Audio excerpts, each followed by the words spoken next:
Good evening friends. இன்றைக்கி நம்ம சேனலில் ஒரு முக்கியமான டாபிக் தான் பார்க்க போகிறோம். அது என்னன்னு பார்த்தீங்கன்னா ஃபண்டமெண்டல் ரைட்ஸ். இது வந்து முக்கியமான டாபிக். அது போக இது வந்து ரொம்ப பெரிய டாப்பிக்கும் கூட. இதில் வந்து நிறைய ஆர்டிகல்ஸ் இருக்குது. ஸோ அதனால் நீங்கள் இந்த ஆர்டிகல்ஸ்லாம் ஆர்டராக ஞாபகம் வச்சுக்கிட்டிங்கன்னா தான் உங்களுக்கு வந்து எக்ஸாமுக்கு வந்து ஈஸியாக இருக்கும். தென் வந்து இது இல்லாத கொஷின் பேப்பரே வந்து இருக்காது. ஸோ அதனால் இந்த டாப்பிக்கை வந்து நல்லா படித்து வச்சுக்கோங்க. இதில் நான் இடையில வந்து நிறைய ஹிண்ட் வந்து கொடுத்துருக்கேன். அதனால் நீங்கள் வந்து வீடியோவை வந்து ஸ்கிப் பண்ணாமல் பாருங்கள். அப்போ தான் உங்களுக்கு நான் சொல்கிற எக்ஸ்ட்ரா பாயிண்ட்ஸும் உங்களுக்கு வந்து தெரியும். இதில் வந்து நான் வெறும் கொஷின்ஸ் மட்டும் தான் போட்டிருக்கேன். நீங்கள் வந்துட்டு பார்த்து எழுதுனீங்கன்னா மட்டும் உங்களுக்கு வந்து யூஸ் ஆகாது. அந்த கொஷின்ஸ்க்கெல்லாம் நான் தான் வந்து எக்ஸ்பிளைன் பண்ணியிருக்கேன். ஸோ அதனால் வீடியோவை வந்து ஃபுல்லாக பாருங்கள். ஸோ வாங்க நம்ம இப்போ வந்து வீடியோக்குள்ளே போகலாம். ஸோ ஃபர்ஸ்ட் பாயிண்ட் வந்து பார்த்திங்கன்னா, இந்த ஃபண்டமெண்டல் ரைட்ஸை நம்ம எந்த கண்ட்ரிலேருந்து பாரோ பண்ணிக்கிட்டோன்னு பார்த்தீங்கன்னா USA.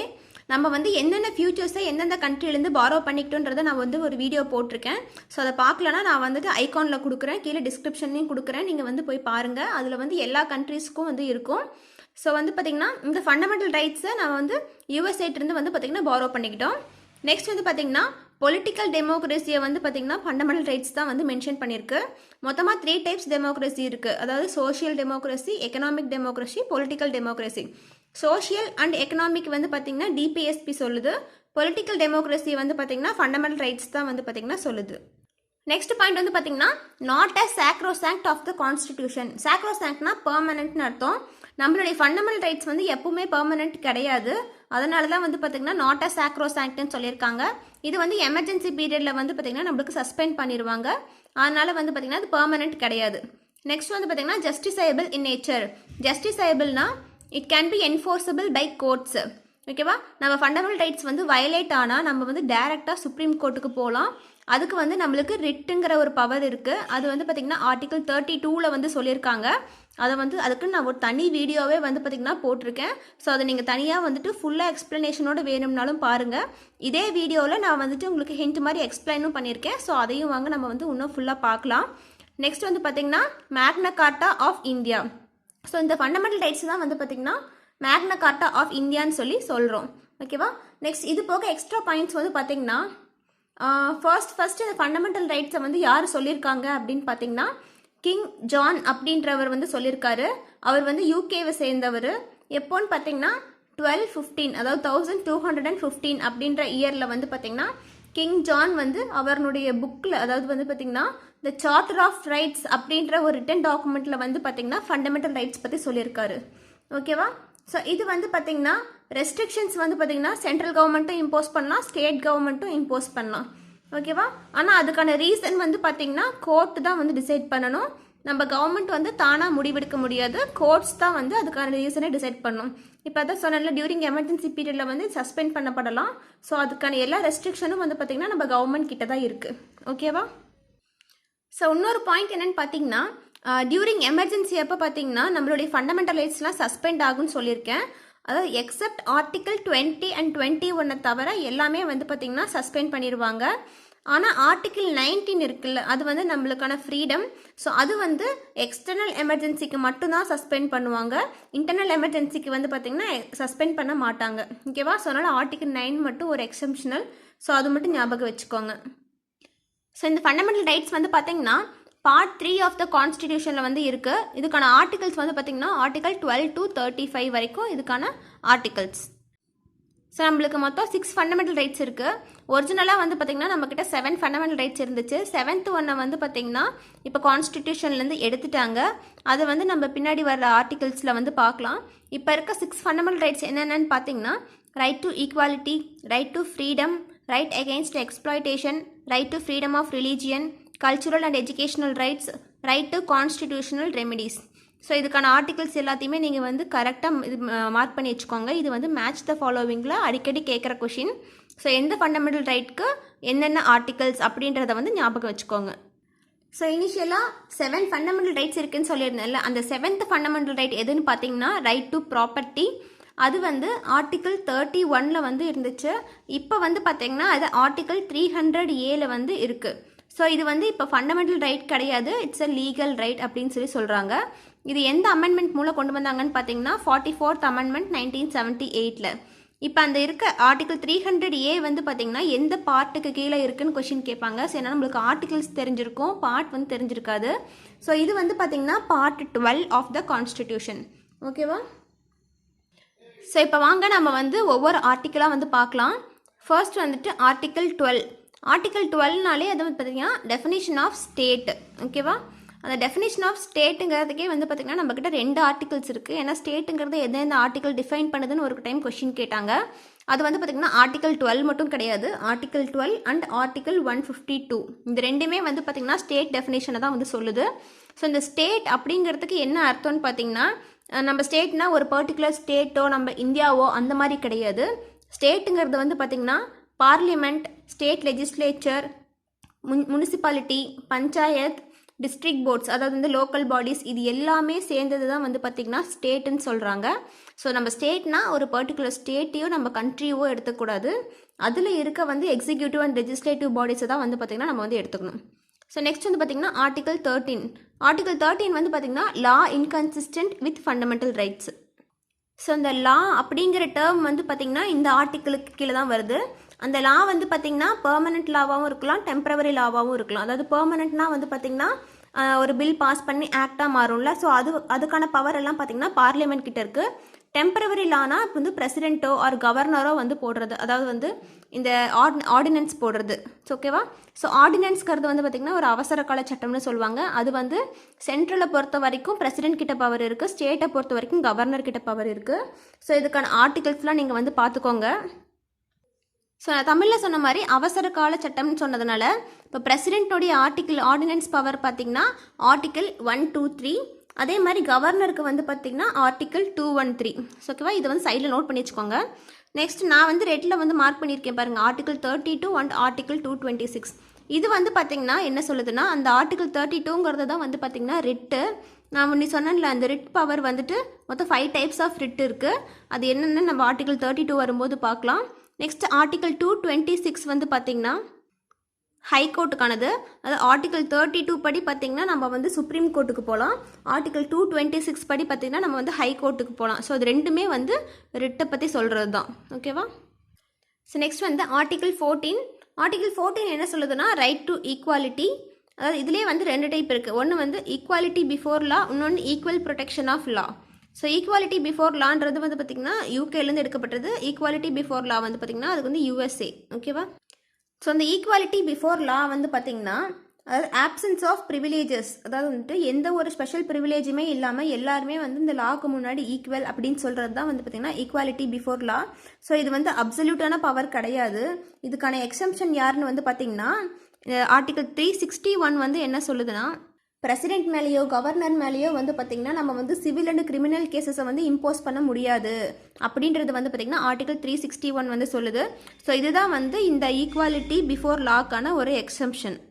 ஸோ அது வந்து ரொம்ப முக்கியமான பாயிண்ட்டு, அது வந்து ஞாபகம் வச்சுக்கோங்க, அந்த ஆர்டிக்கலையும் ஞாபகம் வச்சுக்கோங்க. நெக்ஸ்ட் வந்து பார்த்திங்கன்னா ஆர்டிகல் 15. ஆர்டிகல் 15 என்ன சொல்லுதுன்னா prohibition of discrimination on certain grounds. So அது என்னென்னு பார்த்தீங்கன்னா RRCSP அப்படின்னு ஞாபகம் வச்சுக்கோங்க. அதாவது religion, race, caste, sex and place of birth only.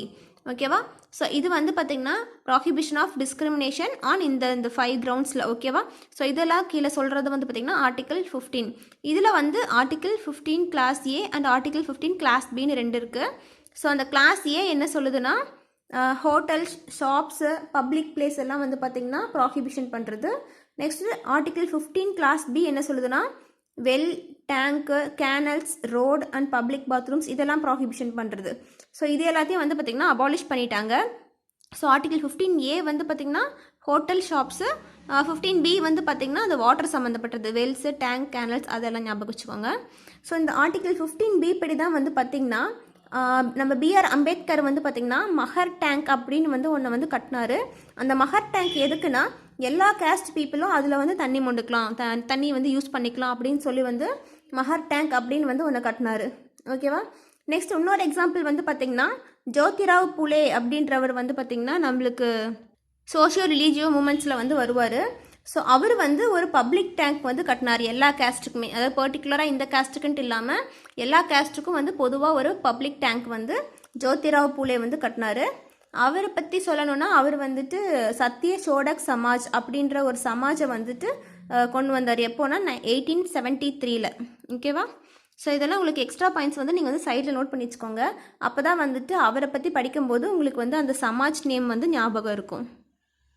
Next வந்து ஆர்டிகல் 16. அது என்னன்னு பார்த்தீங்கன்னா, equal opportunity of all citizens in matters related to employment in public sector. அதாவது பப்ளிக் செக்டரில், அதாவது கவர்மெண்ட் செக்டரில் வந்து எல்லாத்துக்குமே வந்து ஈக்குவல் ஆப்பர்ச்சுனிட்டி வந்து இருக்கணும் அப்படின்றது தான் வந்து பார்த்திங்கன்னா ஆர்டிகல் 16. ஆனால் இதுக்கான ஒரு ரெஸ்ட்ரிக்ஷன் என்னன்னு பார்த்தீங்கன்னா ரிசர்வேஷன். ஓகேவா? ஏன்னா இப்போ நம்ம ரிசர்வேஷன் எடுத்துக்கும் போது ஒவ்வொரு கேஸ்ட்டுக்கும், அதாவது கேஸ்ட்டுன்றதை விட ஒவ்வொரு கம்யூனிட்டிக்கும் வந்து பார்த்திங்கன்னா நம்மளுக்கு ஒவ்வொரு ரிசர்வேஷன் வந்து வச்சுருக்கோம், ஒவ்வொரு பர்சன்டேஜ் வந்து வச்சுருக்கோம். ஸோ அது வந்து இதில் வந்து ஒரு ரெஸ்ட்ரிக்ஷனாக இருக்குது. ஓகேவா? ஏன்னா எல்லாத்துக்கும் ஈக்குவல் ஆப்பர்ச்சுனிட்டி கொடுக்கணும்னு சொல்லிட்டு நம்ம பிசிக்கு தனியாக, எம்பிசிக்கு தனியாக, எஸ்சிக்கு தனியாக நம்ம வந்துட்டு ரெஸ்ட்ரிக்ஷன் வச்சுருக்கோம், ரிசர்வேஷன் வந்து வச்சுருக்கோம்.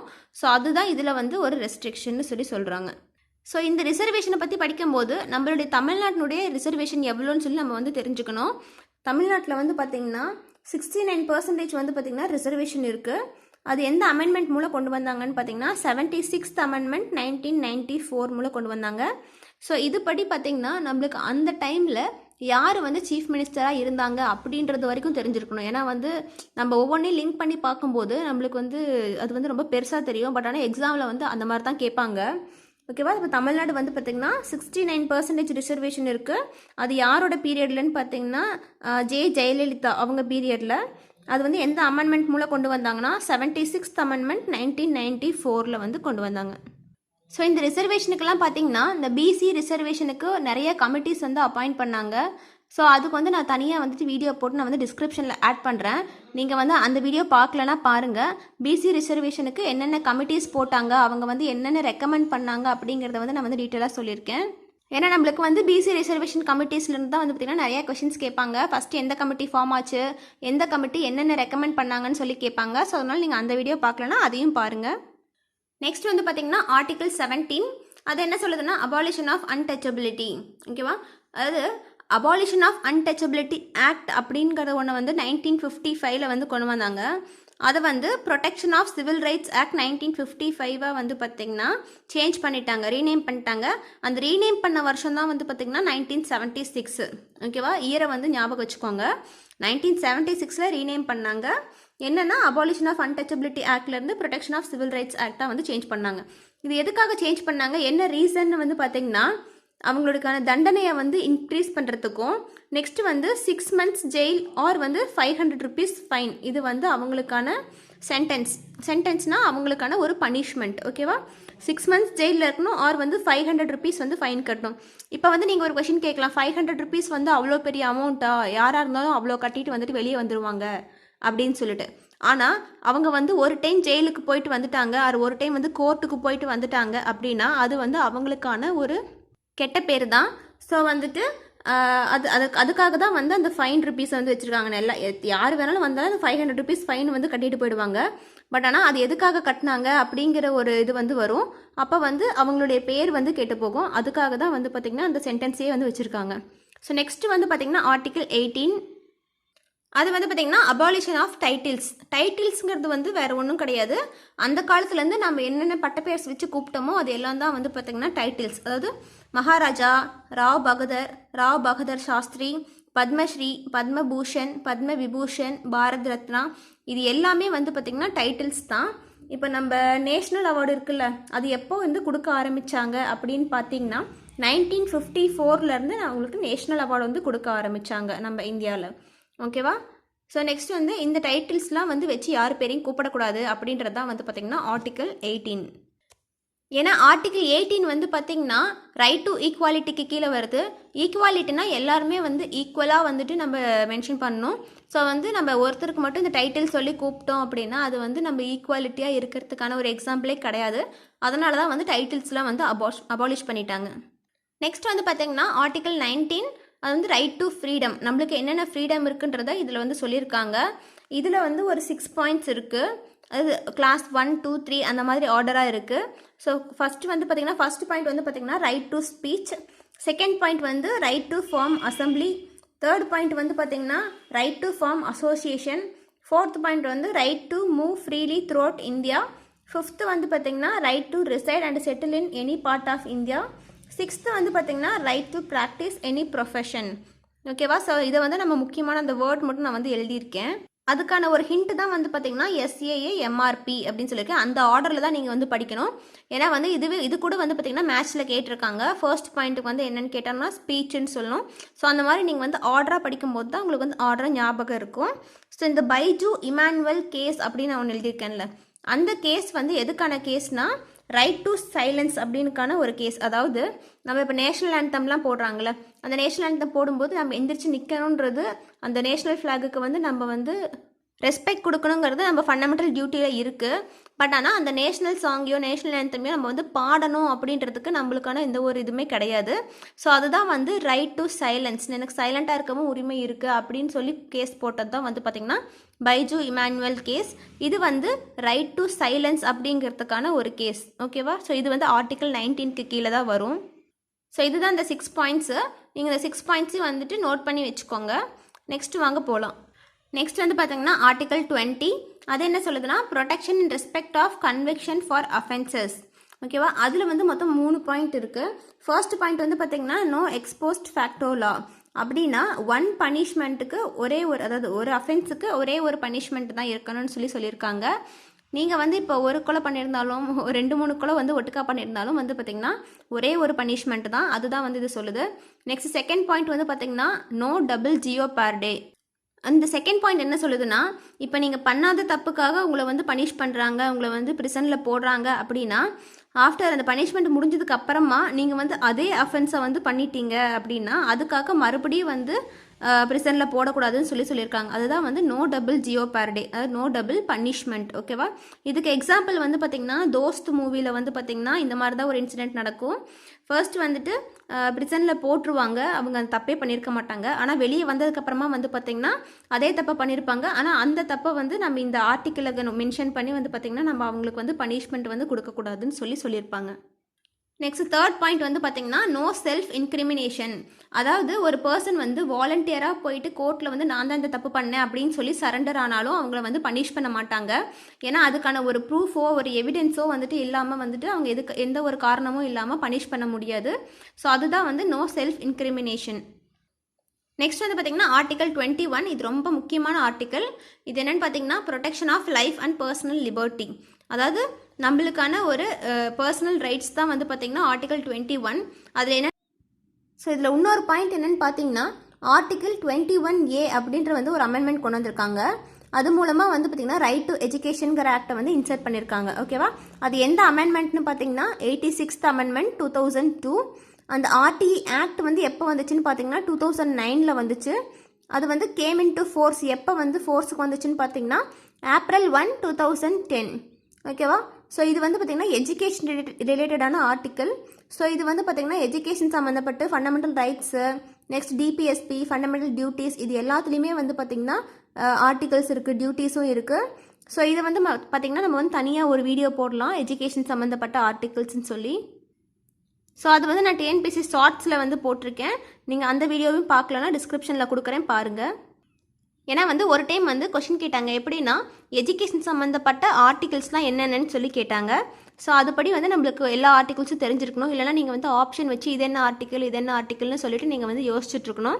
ஸோ அதனால் இப்படி படித்து வச்சுக்கிட்டிங்கன்னா உங்களுக்கு வந்து எக்ஸாமுக்கு ரொம்ப ஈஸியாக இருக்கும். ஸோ நெக்ஸ்ட் வந்து பார்த்திங்கன்னா ஆர்டிகல் 22. அது வந்து பார்த்திங்கன்னா protection against arrest and detention. ஓகேவா? அதில் வந்து 2 டைப்ஸ் இருக்குது. புனிட்டிவ் டிடென்ஷன், இன்னொன்று ப்ரிவென்டிவ் டிடென்ஷன். அதாவது புனிட்டிவ் டிடென்ஷன் அப்படின்னா தண்டனை தடுப்பு காவல்னு சொல்லி தமிழில் சொல்லுவாங்க.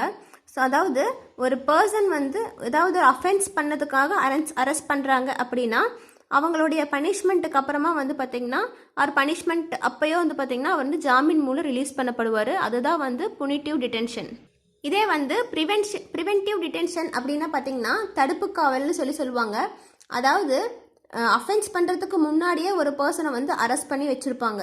எதுக்காகனா அவங்க வந்து இன்னொரு பர்சனுடைய சேஃப்டிக்காக, அதாவது இன்னொரு பர்சனை வந்து பார்த்திங்கன்னா த்ரெட்டன் பண்ணியிருப்பாங்க, பயமுறுத்திருப்பாங்க, இல்லை நான் அவனை கொல்ல போகிறேன்னு சொல்லியிருப்பாங்க. அந்த மாதிரி ஒரு பண்ண போகிற அஃபென்ஸ்க்காக வந்து பார்த்திங்கன்னா ஒரு பர்சனை அரெஸ்ட் பண்ணி முன்னாடியே வச்சுக்கிறது அப்படின்னு பார்த்திங்கன்னா ப்ரிவென்டிவ் டிடென்ஷன் சொல்லுவாங்க. புனிட்டிவ்னா வந்து பார்த்திங்கன்னா ஆல்ரெடி பண்ண அஃபென்ஸ்க்காக வந்துட்டு பனிஷ் பண்ணப்படுறது. அவங்களுக்கும் வந்து பார்த்திங்கன்னா ஜாமீன் கொடுப்பாங்க, இவங்களுக்கும் வந்து பார்த்திங்கன்னா ஜாமீன் கொடுப்பாங்க. பட் ஆனால் ஒரு குறிப்பிட்ட டைமுக்கு அப்புறமா தான். இந்த ப்ரிவென்டிவ் டிடென்ஷனுக்கு கீழே அரெஸ்ட் பண்ணுறப்படுறவங்கள வந்து பார்த்திங்கன்னா கொஞ்ச நாள் கழித்து இவங்களே ரிலீஸ் பண்ணிடுவாங்க. ஆனால் இன்பிட்வீனில் வந்து பார்த்திங்கன்னா ஜாமீனும் அப்ளை பண்ணலாம். ஸோ இது வந்து சில முக்கியமான ஆக்ட்டு. இது வந்து எந்த வருஷம் வந்தது, எப்போ வந்து வித்ட்ரா பண்ணாங்க அப்படின்றதெல்லாம் இது வந்து ரொம்ப முக்கியமான பாயிண்ட்டு. இது வந்து உங்களுக்கு மேட்ச்சில் கூட கேட்கலாம். ஸோ அதனால் இதையும் வந்து எழுதி வச்சுக்கோங்க. ஃபர்ஸ்ட் வந்து ப்ரிவென்ஷன் ஆஃப் டிடென்ஷன் ஆக்ட், அது வந்து 1950 வந்துச்சு. எப்போ வித்ட்ரா பண்ணாங்கன்னா 1969 வந்து வித்ட்ரா பண்ணாங்க. நெக்ஸ்ட்டு டடா அப்படின்னா terrorism and disruptive activities act. ஓகேவா, terrorism and disruptive activities act இது வந்து 1985 வந்து கொண்டு வந்தாங்க. வித்ட்ரா பண்ணது 1995. நெக்ஸ்ட்டு பொடா, இது வந்து நிறையா பேருக்கு தெரிஞ்சிருக்கும், ப்ரிவென்ஷன் ஆஃப் டெரரிசம் ஆக்ட். ஓகேவா, இது 2002 கொண்டு வந்தாங்க. 2004 வந்து வித்ட்ரா பண்ணாங்க. நெக்ஸ்ட் வந்து நேஷ்னல் செக்யூரிட்டி ஆக்ட், இது வந்து 1980 வந்து கொண்டு வந்திருக்காங்க. இதை ஒன்றும் வித்ட்ரா பண்ணல. ஸோ நான் உங்களுக்கு வந்து ஆர்டிகிள்ஸை விட அந்த ஆர்டிக்கிளுக்கு வந்து லிங்க் ஆகிற மாதிரி இருக்கிற ஆக்ட் எல்லாம் வந்து பார்த்திங்கன்னா இடையில சொல்லியிருக்கேன். ஸோ இதெல்லாம் உங்களுக்கு வந்து மேட்ச்சில் கேட்கலாம். சில டைம் வந்து அந்த ஆக்ட்னுடைய இயர் கூட கேட்கலாம். ஸோ அதனால் நீங்கள் அதையும் சேர்த்து படிச்சுக்கிட்டிங்கன்னா உங்களுக்கு வந்து ஒரு எக்ஸ்ட்ரா பாயிண்ட் மாதிரி தான். நீங்கள் வந்து அது தனியாக படிக்கணும்னு அவசியம் கிடையாது. ஸோ அதனால் வாங்க நெக்ஸ்ட் பார்க்கலாம். நெக்ஸ்ட் வந்து பார்த்திங்கன்னா ஆர்டிகல் 23. இது வந்து பார்த்திங்கன்னா அபாலிஷன் ஆஃப் ஃபோர்ஸ்டு லேபர். ஓகேவா, ஸோ இதுக்கு கீழே என்னென்ன வரும்னு பார்த்திங்கன்னா இந்த begar, slavery, devadasi system, immoral traffic. Next இன்னொரு பெக்கர், அந்த BEGAR அப்படின்னா கூலி இல்லாமல் வந்து வேலை பார்க்குறது. ஓகேவா, இம்மாரல் டிராஃபின்னா ஆள் கடத்துறது. ஓகேவா, ஸோ இந்த தப்பெல்லாம் வந்து பார்த்திங்கன்னா ஃபோர்ஸ் பண்ணி பண்ண வைக்கிறாங்க அப்படின்னா அதெல்லாம் வந்து பார்த்திங்கன்னா ஆர்டிகல் 23க்கு கீழே அபாலிஷ் பண்ணியிருக்காங்க. ஸோ அதுக்கான சில ஆக்ட் தான் வந்து பார்த்திங்கன்னா நான் கீழே கொடுத்துருக்கேன். அது immoral traffic prevention act 1956, bonded labour prevention act 1976, minimum wages act 1948, equal remuneration act 1976. ஓகேவா, இது எல்லாமே இதுக்கு சம்மந்தப்பட்ட ஆர்டிகல் சம்மந்தப்பட்ட ஆக்ட்டு. ஸோ அதனால் இதையும் பார்த்துக்கோங்க. வாங்க நெக்ஸ்ட்டு பார்க்கலாம். நெக்ஸ்ட் வந்து பார்த்திங்கன்னா article 24, abolition of child labour. So abolition of child labour அப்படின்றத பொறுத்து வந்து பார்த்திங்கன்னா அதுக்கான ஆக்ட் எப்போ வந்துச்சு நம்மளுக்கு தெரிஞ்சிருக்கணும். So abolition of child labour act வந்து பார்த்திங்கன்னா 1986 வந்துச்சு. அடுத்து national commission for protection of child rights, இது வந்து 2005 கொண்டு வந்தாங்க. ஆனால் கேம் இன்டு ஃபோர்ஸ் எப்போ வந்ததுன்னு பார்த்தீங்கன்னா 2007 தான் வந்து வந்துச்சு. ஸோ இது வந்து பார்த்திங்கன்னா சைல்டு லேபரை பொறுத்த ஒரு ஆர்டிக்கல். இதுக்கு முன்னாடி இருந்தது வந்து பார்த்திங்கன்னா ஃபோர்ஸ்டு லேபருக்கான ஒரு ஆர்டிக்கல். ஸோ அதே ஆர்டிகல் 24க்கு கீழே தான் இந்த ஆக்டும் வருது. Children employment act 1938, factories act 1948, mines act 1952, plantation labour act 1951, beedi and cigar workers act 1966. ஸோ இந்த ஆக்ட் எல்லாமே வந்து பார்த்திங்கன்னா ஆர்டராக பார்த்துக்கோங்க. நெக்ஸ்ட் வந்து ஆர்டிகல் 25, அது வந்து பார்த்திங்கன்னா freedom of conscience, profess, practice and propagation. So இதுக்கு வந்து ஒரு எக்ஸாம்பிள் வந்து பார்த்திங்கன்னா கர்வாப்சி அப்படின்னு வந்து ஒரு சிஸ்டம் கொண்டு வந்தாங்க. எப்போன்னு பார்த்திங்கன்னா 2014. அது எதுக்கானதுன்னு பார்த்திங்கன்னா கன்வர்ஷன் ஆஃப் நான் ஹிந்துஸ் இன்டு ஹிந்துஸ், அதாவது நான் ஹிந்துஸ் எல்லாத்தையும் ஹிந்துஸாக வந்து கன்வெர்ட் பண்ணுறது தான் வந்து பார்த்திங்கன்னா கர்வாப்சி. இது வந்து லைக் சுத்தி மூமெண்ட் மாதிரி தான். ஓகேவா, அப்போ வந்து பார்த்திங்கன்னா ஹிந்துஸ்னால் யார் யாருன்னா சீக்ஸு, ஜெயினிசம், புத்திசம், இவங்க எல்லாருமே ஹிந்துஸாக தான் இருந்தாங்க. ஆனால் அந்த சீக்ஸை வந்து பார்த்திங்கன்னா ஹிந்துஸ் லிஸ்ட்டில் இருந்து 1977 வந்து தனியாக எடுத்துட்டாங்க. ஸோ சீக்ஸ்னு ஒரு தனி கம்யூனிட்டியை வந்து கொண்டு வந்துட்டாங்க. ஓகேவா, இப்போ வந்து அவங்க ஒரு செப்பரேட் கம்யூனிட்டி. நெக்ஸ்ட் வந்து article 26, right to establish charitable trust. Next article 27 வந்து பார்த்திங்கன்னா freedom of taxation for promotion of religion. So இந்த ஆர்டிகல் 25 to 28 வந்து பார்த்திங்கன்னா ரிலீஜியன் சம்மந்தப்பட்டது. ஸோ அதனால் நீங்கள் அதை மட்டும் சும்மா பார்த்து வச்சுக்கோங்க. ஸோ நெக்ஸ்ட் வந்து பார்த்திங்கன்னா ஆர்டிகல் 27 வந்து சொல்லிட்டேன், freedom of taxation. Next article 28 வந்து பார்த்திங்கன்னா freedom from attending religious instructions. அதாவது நம்ம ஒரு ரிலீஜியன் சம்மந்தப்பட்ட, இப்போ நம்ம வந்து ஹிந்துனா ஹிந்து சம்மந்தப்பட்ட இன்ஸ்ட்ரக்ஷன் கோயிலில் இருக்க பாடுற அந்த புராணத்தை மட்டும் தான் கேட்கணும்னு அவசியம் கிடையாது. நீங்கள் வந்து சர்ச்சுக்கும் போகலாம், நெக்ஸ்ட் வந்து மசூதிக்கும் வந்து போகலாம். ஸோ அதுதான் வந்து religion freedom.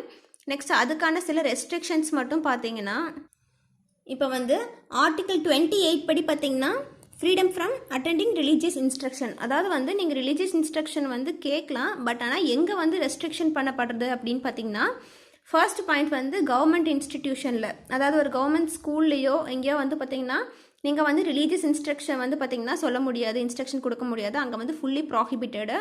Next second point வந்து பார்த்திங்கன்னா institution maintained by a trust. இப்போ ஒரு ட்ரஸ்ட்டு, அந்த ட்ரஸ்ட்டு வந்து பார்த்திங்கன்னா ஒரு ரிலீஜியன் சம்மந்தப்பட்டதுன்னு பார்த்திங்கன்னா அங்கே வந்து அலோவ் பண்ணுவாங்க.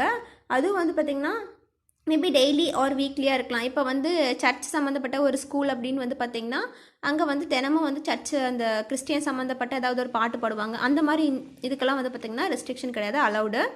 நெக்ஸ்ட் தேர்ட் பாயிண்ட் வந்து பார்த்திங்கன்னா institution receiving aid from government allowed for religious instruction on a voluntary basis. அதாவது கவர்மெண்ட்லேருந்து வந்து எய்ட் ரிசீவ் பண்ணிக்கிற இன்ஸ்டிடியூஷன்ஸ் எல்லாம் இருக்குது அப்படின்னு பார்த்தீங்கன்னா அவங்களுக்கான ரிலீஜியஸ் இன்ஸ்ட்ரக்ஷன் வந்து பார்த்திங்கன்னா வாலண்டரி பேசிஸாக வந்துட்டு கொடுப்பாங்க. அதாவது ஒன்ஸ் இன் அ மந்த் வந்து பார்த்திங்கன்னா அலோவ் பண்ணுவாங்க. ஓகேவா, இதுதான் இதில் இருக்க ரெஸ்ட்ரிக்ஷன்ஸு. நெக்ஸ்ட் வந்து பார்த்திங்கன்னா ஆர்டிகல் 29. இது வந்து protection of interest of minorities. அதாவது மைனாரிட்டிஸ் அப்படின்னு நம்ம சொல்லும்போது அவங்களுடைய கல்ச்சர், லாங்குவேஜ் அண்ட் சிவிலைசேஷன் இது எல்லாத்தையும் நம்ம வந்து ப்ரொடெக்ட் பண்ணுறது தான் வந்து பார்த்திங்கன்னா ஆர்டிகல் 29. இப்போ எக்ஸாம்பிளுக்கு வந்து ஜல்லிக்கட்டுன்னு சொல்லலாம். ஸோ இப்போ ஜல்லிக்கட்டு அந்த மாதிரி ப்ராப்ளம்லாம் வந்து பார்த்திங்கன்னா அதை நம்ம ப்ரொடெக்ட் பண்ணுறோம் அப்படின்றது வந்து எந்த ஆர்டிக்கிளுக்கு கீழே வருதுன்னு கேட்பாங்க, ஆர் வந்து அது எந்த ஃபண்டமெண்டல் ரைட்டுக்கு கீழே வருதுன்னு கேட்பாங்க. ஸோ அது வந்து ஆர்டிகல் 29. நெக்ஸ்ட் வந்து பார்த்திங்கன்னா article 30, right of minorities to establish and administer educational institutions. அதாவது ஒரு பர்டிகுலர் இன்ஸ்டிடியூஷனை வந்து பார்த்திங்கன்னா ஒரு பர்டிகுலர் கம்யூனிட்டி சேர்ந்தவங்க மட்டும் தான் ஓப்பன் பண்ண முடியும். அதாவது இப்போ எக்ஸாம்பிளுக்கு வந்து பார்த்திங்கன்னா ஒரு முஸ்லீம் இன்ஸ்டிடியூஷன் இருக்குன்னா அது வந்து ஒரு முஸ்லீம் கம்யூனிட்டியை சேர்ந்தவர் தான் வந்து பார்த்திங்கன்னா ஓப்பன் பண்ண முடியும். ஒரு கிறிஸ்டியனை ஒரு ஹிந்து கம்யூனிட்டியை சேர்ந்தவரும் வந்து பார்த்திங்கன்னா ஓப்பன் பண்ண முடியாது. ஓகேவா, ஸோ அதுதான் வந்து ஆர்டிகல் 30 வந்து சொல்லியிருக்காங்க. Next article 31. அந்த 31 பற்றி தான் நான் வந்து ஸ்டார்டிங்லேயே சொல்லியிருந்தேன். இது வந்து ரைட் டு ப்ராப்பர்ட்டி. இது வந்து இப்போ ஃபண்டமெண்டல் ரைட் கிடையாது, இட்ஸ் அ லீகல் ரைட். இது வந்து இப்போ எந்த ஆர்டிக்கிளுக்கு கீழே இருக்குன்னா ஆர்டிகல் 300A பார்ட் 12 வந்து இருக்குது. இது வந்து எந்த அமெண்ட்மெண்ட் மூலம் கொண்டு வந்தாங்கன்னு பார்த்தீங்கன்னா 44th அமெண்ட்மெண்ட் 1978 மூலமாக ஆர்டிகல் 31 இருந்து ஆர்டிகல் 300Aக்கு வந்து சேஞ்ச் பண்ணிட்டாங்க. நெக்ஸ்ட் வந்து பார்த்திங்கன்னா ஆர்டிகல் 32. இது ரொம்ப ரொம்ப இம்பார்ட்டண்ட்டான ஆர்டிக்கல். நான் தான் ஃபஸ்ட்டு பாயிண்ட்டே சொன்னேன். ஃபர்ஸ்ட் வந்து ரிட்டுக்கு வந்து பார்த்திங்கன்னா ஹைகோர்ட்டுக்கு டேரெக்டாக போகிறதுக்கான ஆர்டிக்கல் வந்து பார்த்திங்கன்னா ஆர்டிகல் 32 தான். ஸோ இது வந்து அம்பேத்கர் என்ன சொல்லியிருக்காருன்னா heart and soul of the constitution சொல்லி இந்த ஆர்டிக்கில் தான் வந்து சொல்லியிருக்காரு. ஸோ இது வந்து 5 டைப்ஸ் ஆஃப் ரிட் இருக்குது. Habeas corpus, mandamus, prohibition, certiorari, quo warranto. So இதை வந்து நான் உங்களுக்கு டீட்டெயிலாக வந்து பார்த்திங்கன்னா டிஎன்பிசி ஷார்ட்ஸ் பிளேலிஸ்ட்டில் வந்து போட்டிருக்கேன். நீங்கள் அந்த வீடியோ பார்க்கலாம், நான் அதையும் டிஸ்கிரிப்ஷனில் கொடுக்குறேன் பாருங்கள். ஏன்னா இப்போ நான் சைடில் சொல்கிற எல்லா பாயிண்ட்ஸையும் வந்துட்டு நான் உங்களுக்கு ரொம்ப எக்ஸ்டெண்ட் பண்ணிட்டே போனோன்னா வீடியோ ரொம்ப பெருசாக போகும். ஸோ அதனால தான் நான் வந்து உங்களுக்கு டிஸ்கிரிப்ஷன்லேயும் இல்லை வந்து ஃபர்ஸ்ட் கமெண்ட்லேயுமே வந்து நான் உங்களுக்கு வந்து தரேன், நீங்கள் வந்து அதை போய் பாருங்கள். நெக்ஸ்ட் வந்து ஆர்டிகல் 33 வந்து பார்த்திங்கன்னா பேராமிலிட்ரி ஃபோர்ஸ். அதுக்கு கீழே வந்து என்னென்ன ஆக்ட் வருதுன்னு பார்த்திங்கன்னா army act, navy act, air force act. இந்த மூணுமே வந்து பார்த்திங்கன்னா 1950. போலீஸ் ஃபோர்ஸ் ஆக்ட் மட்டும் பார்த்திங்கன்னா 1966 வந்து கொண்டு வந்திருப்பாங்க. நெக்ஸ்ட் வந்து பார்த்திங்கன்னா ஆர்டிகல் 34. இது வந்து மார்ஷியல் லா, அதாவது வந்து கோர்ட் ஃபார் மிலிட்ரியில் இருக்கவங்களுக்கான ஒரு கோர்ட்டு தான் வந்து பார்த்திங்கன்னா மார்ஷியல் லான்னு சொல்லுவாங்க. அவங்களுடைய இதில் வந்து பார்த்திங்கன்னா கோர்ட் மார்ஷியல் அப்படின்னு சொன்னால் சஸ்பெண்ட் பண்ணப்படுறது. அதாவது வந்துட்டு suspend a military servant due to misguidance. ஒரு மிலிட்ரியில் இருக்கவங்க வந்து பார்த்திங்கன்னா சஸ்பெண்ட் பண்ணப்படுறாங்க, டிஸ்மிஸ் பண்ணப்படுறாங்கன்னு பார்த்திங்கன்னா அது வந்து கோர்ட் மார்ஷியல்னு சொல்லுவாங்க. ஸோ அது வந்து ஆர்டிகல் 34 வந்து சொல்லியிருக்காங்க. நெக்ஸ்ட் வந்து லாஸ்ட் ஆர்டிகல் 35. ஸோ இதில் என்ன சொல்லியிருக்காங்கன்னா ஃபண்டமெண்டல் ரைட்ஸை பொறுத்த வரைக்கும் லாஸ் அண்ட் ரெகுலேஷன்ஸை கொண்டு வர்றதுக்கு ஸ்டேட் லெஜிஸ்லேச்சரை விட பார்லிமெண்ட்டுக்கு தான் சம் எக்ஸ்ட்ரா பவர்ஸ் வந்து இருக்குது அப்படின்னு சொல்லியிருக்காங்க. ஸோ அந்த பார்லிமெண்ட்டுக்கான பவர் சொல்கிற ஆர்டிக்கிள் வந்து பார்த்திங்கன்னா ஆர்டிக்கிள் 35. ஸோ இந்த ஃபண்டமெண்டல் ரைட்ஸ்க்கான ஆர்டிகல்ஸ்லாம் வந்து பார்த்திங்கன்னா அவ்வளோதான். இது போக நான் இடையில சொன்ன மாதிரி இந்த பிசி ரிசர்வேஷனை, நெக்ஸ்ட் வந்து அந்த 5 டைப்ஸ் ஆஃப் ரிட்டு, இந்த வீடியோஸ்லாம் வந்து பார்த்திங்கன்னா நான் உங்களுக்கு ஃபர்ஸ்ட் கமெண்ட்டில் தரேன். நெக்ஸ்ட் வந்து ஐகான்லையும் தரேன், நீங்கள் வந்து பாருங்கள். அது வந்து சின்ன ஷார்ட்ஸ் மாதிரி, ஷார்ட் வீடியோ மாதிரி தான் இருக்கும். ஏன்னா நான் அதையும் சேர்த்து நான் உங்களுக்கு வந்து வீடியோவில் சொன்னேன்னா இன்னும் பெருசாக லென்த்தாக போகும். ஸோ அதனால தான் வந்து பார்த்திங்கன்னா உங்களுக்கு நான் தனியாக போட்டிருக்கேன். நீங்கள் அதையும் போய் பாருங்கள், அதுலேயும் எக்ஸ்ட்ரா பாயிண்ட்ஸ் சொல்லியிருக்கேன். இந்த வீடியோவில் சொன்ன எக்ஸ்ட்ரா பாயிண்ட்ஸும் இல்லாமல் நான் அதுலேயும் சொல்லியிருக்கேன். நீங்கள் அதையும் நோட் பண்ணி வச்சுக்கோங்க, எக்ஸாமுக்கு ஈஸியாக இருக்கும். ஸோ வந்துட்டு இந்த வீடியோ வந்துட்டு அவ்வளோதான். நாம் வந்து நெக்ஸ்ட் வீடியோவில் பார்க்கலாம். தேங்க்ஸ் ஃபார் வாட்சிங்.